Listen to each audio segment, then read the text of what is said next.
Thank you so much for tuning in to Luco T Podcast host Manushka Jessica. Thank you so much for tuning in. Thank you for listening to me. Thank you for giving me the time of day to tuning in. What I wanted to talk today about is Vivek. He's more like I should really call this a tragic case of Vivek. This guy, when he called himself running for presidency, didn't have enough number to push for, that he ended up trying to, I guess, slither his way into vice presidency and really didn't have the number.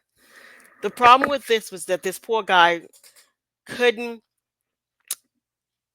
couldn't speak up against the obvious, right?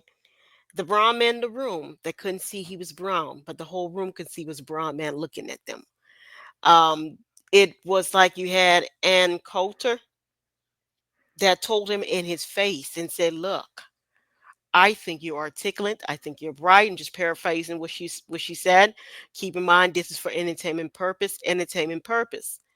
But she told him in his face, "I would never vote for you because you're an Indian." What more? And basically, she spoke the silent part out loud, that they wouldn't vote for him because of that. That would always be his obstacle. They would, um, they just would. you know.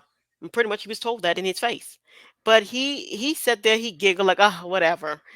But in reality, the people he's pandering to, we can say good 95% of them would never vote for him. Heck, I can even go as far as say 98% of them would never vote for him. And that's, I think, the beauty of being black. The black world said they're not going to vote for you, man. You don't get it. Don't care. But also, what I think to be very interesting is that he was punching down at other groups. And then there was something dangerous he was doing. He was punching down at other immigrants group, going, "My parents came here legally. They did it the right way." But wait a minute, your mom and your dad did not have citizenship when they had you. That means you're an anchor baby. You're an anchor baby to yourself. Currently, right now, your dad do not have a U.S. citizenship. It's just your mom. Now, anybody that knows something about the U.S. citizenship, that means there's only three paths that could go. One, your dad didn't want to give up his citizen, where he's from originally. That means that ideology wise and everything, he found himself to be more Indian. Two, your dad may have attempted to get his U.S. citizen and failed. Three, there could be other reasons why your dad just not even going to bother with it. It could be other things he's doing that he just know is going to be like heck to the nah. And then also too could be religious purpose. His religious belief probably believe you don't go and get new citizenship, right? You don't do that. It could be that too. But the fact is, it was pure asinine for you to be, and it was asinine. It was recklessness for you to be running around here talking about they did it the right way. What right way are we talking about here? You only have one parent that became a citizen after giving birth to you. What right way we talking about here? Your dad that's your dad is still he's still a green card holder. So what are we talking about here, man? What exactly are we talking about here? The right way. What's the right way? Many people come and overstay their visa. See, this whole right way nonsense that they're talking about is the typical. It's just that somebody came in with a visa and overstayed it. That's what they mean, the right way. And then they went through the process to get a green card or went through the process to become citizen. Okay. It just one came in raw dog. So you can actually look at this like far as kids. You have what's called a full-fledged bastard child, which we would consider a child that's born out of wedlock, no ring, none of that, and then no one know where the dad ran off to. So we could say that's a full patch. So um, that would be the equivalency of somebody coming here with no paperwork. Okay, so you consider the bastard, and then a converted bastard child. That would be someone that got knocked up without any ring, without any written proposal, But before they give birth, they go and put a ring on it. So when that child is born, there's a ring on their finger and they holding the child like, hey, look, it's born out of wedlock. That's a converted bastard. So that's that whole nonsense. They did it the right way, which is that they came in with a visa, overstayed their visa, and then have a green card to show, like, look, I did it the right way. I came in here with a visa and I got a green card now, or I got a citizen. But they didn't tell you in between that they broke their visa stay, and then they went and paid some kind of penalty, or they went and did something so they become a resident. So they're not telling you from the time they overstayed their visa, from the time that there was a time gap where they were not legal status. See, they're gonna leave that out of the story, and it's commonly left out the story. Yeah, but there's a lot of us onto them. We know what they mean. We did it the right way. We know what the crap that means. Anyway, moving on. He was running around here saying that there was no such thing as racism. Pull yourself up by your bootstrap. And what is this poor man facing? This man didn't give himself an off ramp. I find it just to be reckless as hell for someone that is brown skinned in the United States of America to pretend that racism does not exist, and for you not to be able to give yourself an off ramp when it goes south for you to scream racist. It is it is insane. It is asinine to say the least. That was the same thing with that Nikki Haley female that refused to believe that she was a brown girl. Somewhere in her head she was everything but a little brown girl. And think that her story, and they taught her real fast. Nah, let's slow down. You're killing us. Yeah, yeah, yeah. So she was like the token girl that messed around and thinks she could be more than a token. But they let her know real quick that's all you were a token over there, and she was running around, and I just hate when they have them looking artificial. People can tell when you're real, when you're being your real self, and people can tell when you're being artificial. Go ahead and be who you are, and they will love you just like that. The thing about Vivek, he had a lovable personality. He didn't need to be artificial. You know, he didn't need to go out there and be something that he wasn't. He didn't need to go out there and run around with his foolishness that there's no racism when everybody can see you a brown skinned man. And I'll be honest with you, you're a dark skinned brown man at that too, you know, and your pheno, it doesn't scream anything European. Um, no one would miss you in the room. Everybody would be like, who's that Indian guy over there? You know, my problem I'm having is that we are having Indians that are having huge success, but they're flushing their Indianness down the toilet. They're taking their Indianness and they pretty much find the nearest toilet commode, flush it, wipe their butt, and hit flush and go on and be some artificial with the microphone on. I don't know why they're doing that. They were given an opportunity of a lifetime to really make a brand for themselves, make a name for themselves. And the name for them to make for themselves, you don't have to punch down on black people to make a name for yourself. You don't have to punch down other migrant group to make a name for yourself. You don't have to be offensive with your Indian mouth and talk about, well, they were coming here to be on food stamp. You don't have to do all that. You don't need to make a loser for you to win. You could just win. You have everything it takes for you to win. So you don't need to do that. For me, I find that to be insecurity. If you feel like you got to punch down for you to win something, you don't need to punch down for you to win. You just got to know you're a damn winner. Winners don't punch down, boo boo. Winners ain't got time to F with small fish, to be honest with you. So my whole thing is I don't understand where the insecurity is coming from, what they feel like they got to punch down other immigrants group or they have to punch down another demographic. I mean, what is this? This is childish. For you to be seen, for you to be acknowledged. Is that why you're doing it? I just found that this poor guy didn't give himself an off ramp. And as we can see, the 4th of July, that's humiliating what they did to him. When he said happy 4th of July, they were like, go back to India. And you know why it's so offensive? Because he was born here, you know. So, or go back to where your parents from.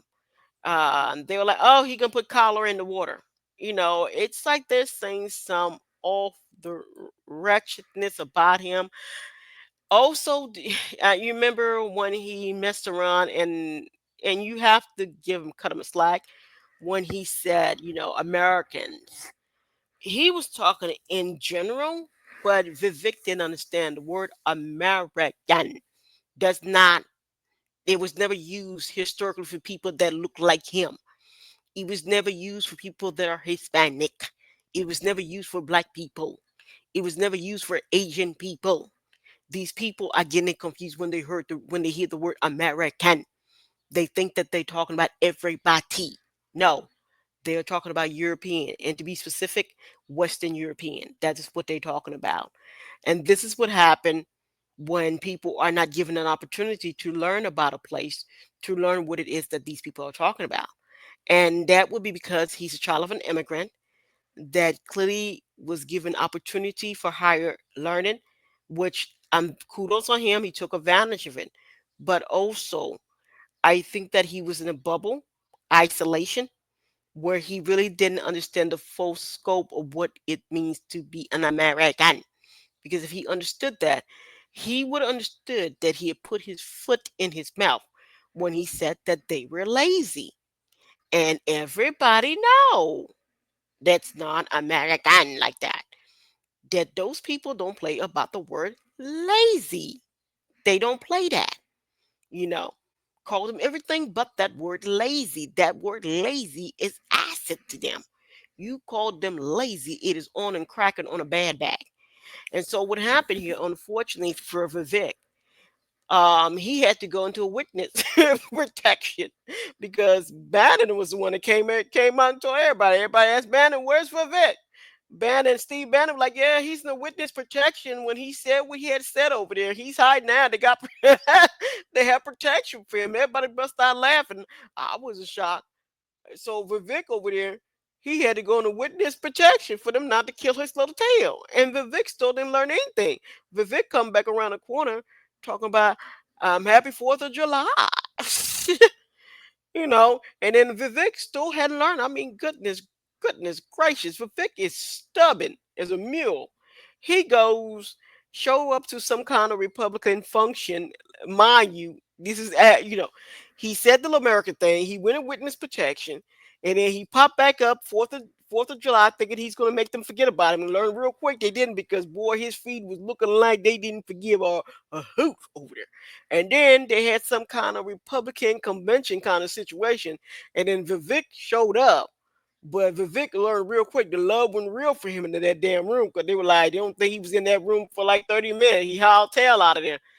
And I said, yeah, he get it. He's a damn Indian. He get it. He's a damn Indian born in America. That had hurt him real bad. That foolishness he was running around here talking about, he was never viewed as that by them. I mean, this is like, the come to the light moment.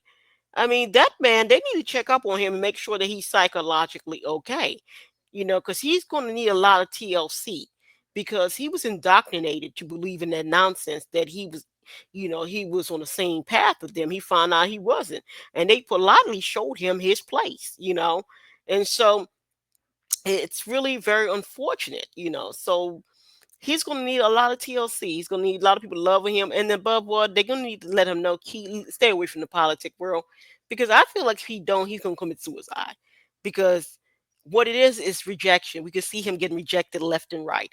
We can see they had pretty much vomited him out once he said that they were lazy. The 4th of July, that was just pure cruelty. And then who knows what occurred transcend when he went to the convention that they had to get together because everybody say he was gone. I guess he was gone because he probably had enough of that racist shit coming toward him. He probably had enough of that. He's like, enough of this bullshit. And he left, which he should have just stayed gone. To be honest, he should have stayed gone. I mean, you don't deserve that. You learned that you spoke out of place. You learned you were being cruel. And you learned that they can dish it. The hubris about it, the ones that had you out here talking all reckless, were the ones that were going to do it to you. It always work out like that. Yeah, they get you out here hurting others, making what grape juice, stomping their lights out, only for them to stump you out later. It's the old game, man. Divide and conquer. They got you out here doing the divide game, and then guess who getting conquered? You. That's what happened over there. I saw right through what they're gonna do to you. It never fails. Never fails. Anyway, like I said, he's gonna need a lot of TLC. Anybody that know him, give him some TLC, and the best advice you can give him, tell him to keep his little Vivek side out of those people politics, because clearly, whatever they're talking about politics, it don't include him as much as he liked it to include him, and it just never did, you know. But if he want to come in and join to hurt others, they'll sure give him a seat and point at the groups that they want him to aim at. And that's basically what he did. He was just used. He was used, and just like good tampon, sanitary napkin, when you're done with it, what do? You throw it in the damn toilet. You throw it in the damn trash can. That's what happened. He was using sanitary napkin. They were done. They got all their waste, so they threw the damn thing in the trash. And unfortunately, he realized that too. But like I said, he does need TLC. But happy birthday to you, Vivek. Happy birthday to you. Yeah, that's how you learn. You're wiser than you were when you came in. But anyway, thank you so much for listening to Luco T Podcast. You guys have a great one. Please like, subscribe, and like I said, anybody that know him, please definitely give him some TLC. He needs a lot of that. He needs a lot of nurturing. He needs a lot of love, and he also needs to learn. You love one so you can get love back. Love on others, man. You love on other beings so you can get love back on. Don't let nobody put you out here to be hating on others. Thank you so much. Bye.